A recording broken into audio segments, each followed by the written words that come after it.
Saat ini dan ke depan, tantangan sektor pertanian tidak hanya dihadapkan dengan perubahan iklim yang tidak menentu. Namun, produksi dan produktivitas pertanian juga dipengaruhi faktor sumber daya lahan dan infrastruktur. Salah satu faktor utama yang menentukan tingginya produktivitas hasil panen adalah pemupukan atau penambahan unsur hara bagi tanah dan tanaman, yang dilakukan harus secara tepat serta berimbang. Pemupukan berimbang adalah pemberian sejumlah pupuk yang sesuai dengan kebutuhan tanaman dan kesuburan tanah, agar terjadi keseimbangan hara di dalam tanah sehingga tercapai kondisi favorable untuk pertumbuhan tanaman. Perlu diingat, pemupukan hanya untuk menambahkan unsur hara yang ketersediaannya di dalam tanah kurang, dan tidak perlu bagi hara yang ketersediaannya sudah cukup. Diketahui, pemupukan dilakukan untuk memenuhi kebutuhan unsur hara makro. Pemupukan berimbang ini guna meningkatkan produktivitas dan mutu hasil pertanian, meningkatkan efisiensi pemupukan, meningkatkan kesuburan dan kelestarian tanah, serta menghindari pencemaran lingkungan dan keracunan tanaman. Hal ini sangat penting agar keseimbangan hara di dalam tanah optimal. Maka sebelum pemberian pupuk anorganik, tanah perlu dibenahi terlebih dahulu dengan penggunaan pembenah tanah, pupuk organik, dan pupuk hayati. Sementara itu, pemupukan berimbang memiliki filosofi, di antaranya kebutuhan hara tanaman, keseimbangan hara dalam tanah, penggunaan bahan pembenah tanah, pupuk organik, pupuk hayati, dan pupuk anorganik, serta peran pemupukan berimbang dalam meningkatkan produktivitas dan daya saing. Seperti halnya manusia dan binatang, tanaman juga memerlukan makanan setelah oksigen dan air. Makanannya tanaman itu biasa disebut sebagai unsur hara. Jadi, unsur hara itu diperlukan untuk pertumbuhan tanaman. Pupuk adalah suatu bahan yang mengandung unsur hara dalam dosis tinggi. Oleh karena itu, pupuk diberikan ke dalam tanah untuk memberikan makanan bagi tanaman. Namun demikian, sesungguhnya tanah ini juga menyediakan unsur hara sebagian kecil, ya. Selain itu, unsur hara juga bisa berasal dari sisa-sisa tanaman, jerami sisa tanaman, ya. Termasuk unsur hara juga bisa berasal dari sekam seperti ini. Ya. Konsep pemupukan berimbang adalah memberikan pupuk dalam jumlah yang secukupnya agar keseimbangan hara di dalam tanah optimal. Maka sebelum pemberian pupuk, tanahnya harus dibenahi dulu, atau tanah harus diberi pembenah tanah. Kalau tanahnya itu masam, maka kita harus berikan kapur atau dolomit, ya, agar pH-nya mendekati netral sehingga keseimbangan haranya baik. Selain itu, kalau tanahnya kadar bahan organiknya rendah, ya, seperti di Indonesia ini, maka tanah perlu diberi pupuk organik dulu, atau kompos, atau pupuk kandang. Selain itu juga, agar keseimbangan hara betul-betul tercapai secara maksimal, pupuk hayati sangat penting. Ya. Pupuk hayati juga diberikan bersamaan dengan kompos, bersamaan dengan pupuk kimia. Ya. Kalau unsur hara yang sudah ada di dalam tanah, berarti yang ditambahkannya itu kekurangannya saja, tidak perlu ditambahkan terlalu banyak. Konsep pemupukan berimbang itu adalah penambahan sejumlah pupuk untuk membuat keseimbangan hara di dalam tanah itu favorable atau kondusif untuk pertumbuhan tanaman, ya, sehingga tanaman memberikan performance, ya, atau penampilan yang baik, yang akhirnya produksi menjadi tinggi. Sekali lagi, di dalam pemupukan berimbang, berikan pupuk secukupnya. Ya. Berikan pupuk secukupnya berarti tidak berlebih. Karena kalau kita memberikan pupuk berlebih, itu tanaman tumbuhnya akan sukulen dan relatif empuk. Sehingga ini menjadi kesukaan hama dan penyakit tanaman. Oleh karena itu, kalau kita memupuk berlebih, itu akan meningkatkan risiko terserang hama penyakit. Selain itu, untuk tanaman padi, ya, termasuk juga jagung, kalau pemberian pupuk terlalu banyak, dia akan mudah roboh. Ya. Dan tentu kalau udah roboh, dia akan mengurangi produktivitas. Selain itu, kalau kita memupuk berlebih, juga itu namanya pemborosan. Ya. Tidak efisien. Dan yang paling penting, kalau kita memupuk berlebih, maka pupuk tersebut, ya, seperti halnya urea, itu karena dia sifatnya mudah larut, dia akan mudah pergi kemana-mana. Dia akan mudah terinfiltrasi ke dalam tanah, akan mudah juga hanyut, sehingga mencemari badan air dan mencemari lingkungan pertanian.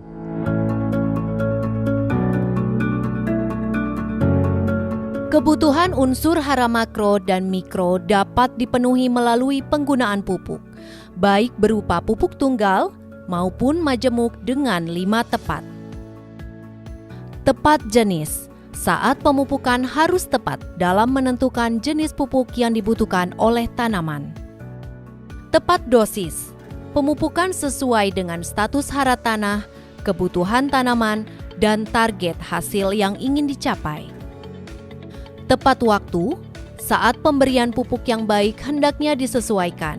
Kapan tanaman tersebut membutuhkan asupan lebih unsur hara dalam jumlah yang banyak.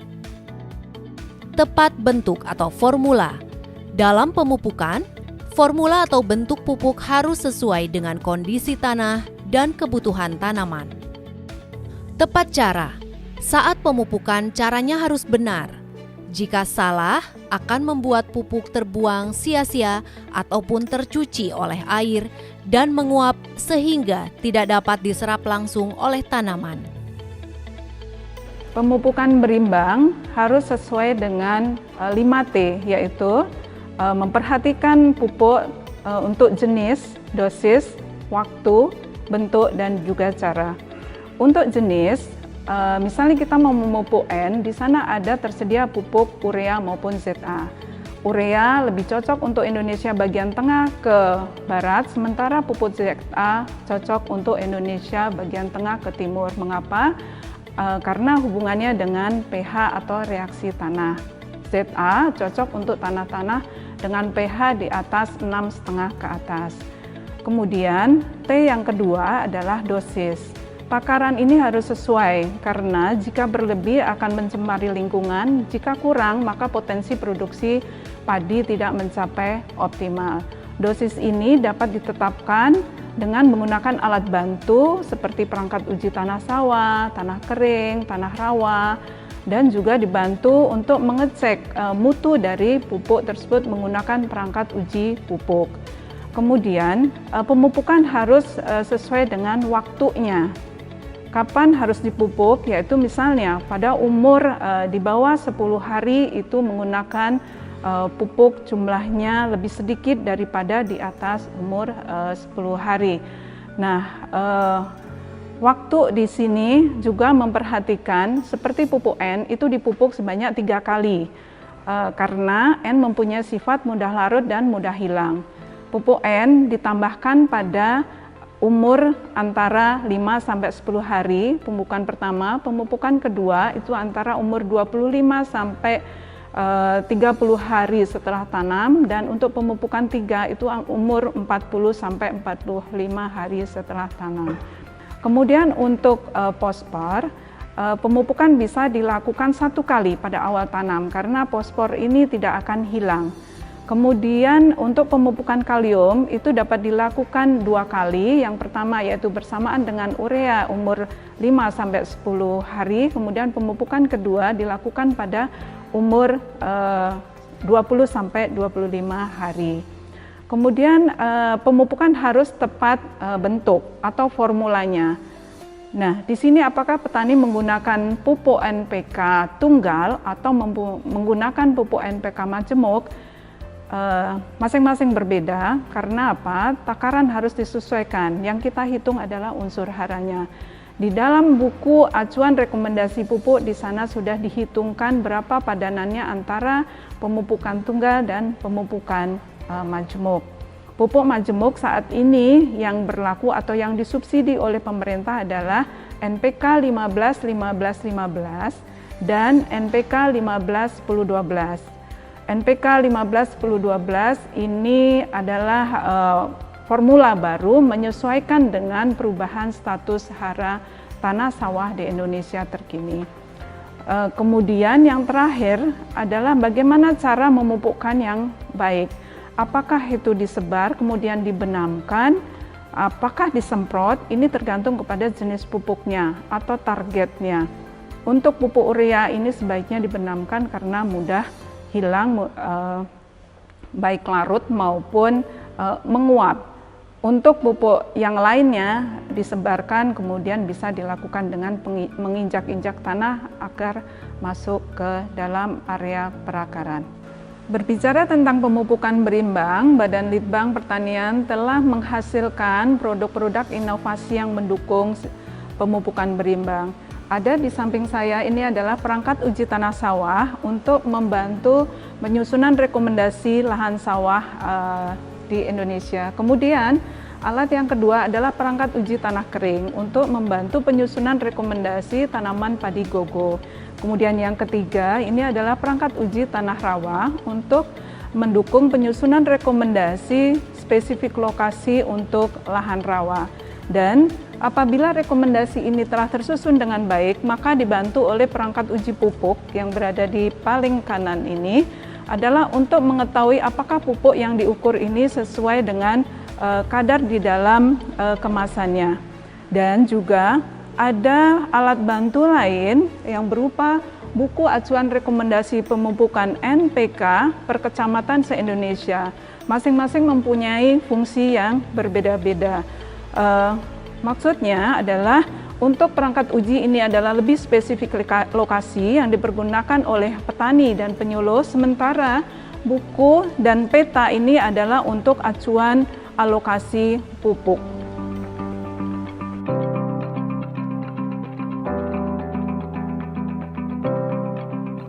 Tak hanya itu, teknologi pendukung pemupukan berimbang dan prediksi kebutuhan pupuk dapat dilakukan dengan peta status hara P dan K dengan software PHSL, PUPS, PKDSS, dan SIPA Pudi. Peta ini biasa digunakan untuk penyusunan kebutuhan pupuk, kalender tanah, dan rekomendasi pupuk spesifik lokasi. Sementara, penyusunan rekomendasi pupuk spesifik lokasi dapat menggunakan perangkat uji tanah, PUTS, PUTK, PUTR, PUHT, dan penggunaan bagan warna daun. Dalam pemupukan, seringkali petani tidak melakukan dengan benar, sehingga berdampak pada seberapa besar manfaat pemupukan tersebut terhadap pertumbuhan dan produktivitas tanaman. Manfaat bagi petani yang didapatkan dengan pupuk berimbang yaitu adalah pertama untuk keadaan tanaman yaitu bisa tumbuh subur, tumbuh gembur, dan juga nantinya diharapkan produksinya akan mendapatkan produksi yang sangat bagus dengan arti produksi maksimal. Respon petani cukup bagus, istilahnya petani di sini itu sangat respon terhadap teknologi sehingga mereka mencari sendiri, istilahnya berusaha untuk mengaplikasikannya sendiri. Pupuk berimbang itu sangat drastis sekali menaikkan hasil produksi bagi kedelai itu, karena di dalam pertumbuhan kedelai aja sangat jauh dengan tidak memakai pupuk berimbang. Kalau tidak memakai pupuk berimbang itu produksinya agak kurang. Kebetulan pernah pada tahun 2018 ya, waktu itu memang optimal banget, jadi keadaan curah hujan bagus, terus pupuknya masuk semua, sehingga bisa menghasilkan 10 ton per hektar, Pak. Itu luar biasa.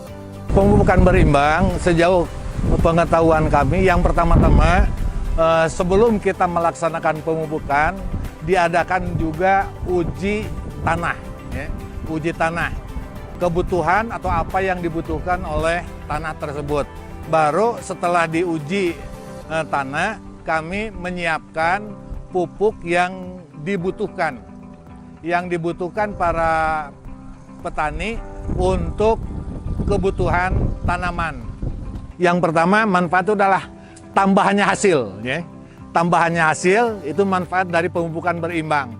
Dari 5,5 kepada 6,5 itu sudah 1 ton, malah sampai 2 ton bisa lebih dengan pemupukan. Yang kedua dengan biaya, tadi biayanya bisa ngirit, ya. Artinya berapa kali mupuk, tiap ini dipupuk. Nah, dengan berimbang ini alhamdulillah tidak istilahnya terus-terusan biaya yang keluar untuk biaya pemupukan. Itu bisa ngirit. Pemupukan berimbang dapat dilakukan dengan mengombinasikan penggunaan pupuk anorganik, pupuk organik, dan pupuk hayati yang optimal untuk meningkatkan produktivitas dan produksi pertanian secara berkelanjutan dan ramah lingkungan. Demikian informasi tentang pemupukan berimbang dan cerita pengalaman sejumlah penyuluh dan petani melakukan pemupukan. Semoga bisa menjadi manfaat dalam menentukan kesuburan lahan guna tingkatkan produktivitas pertanian.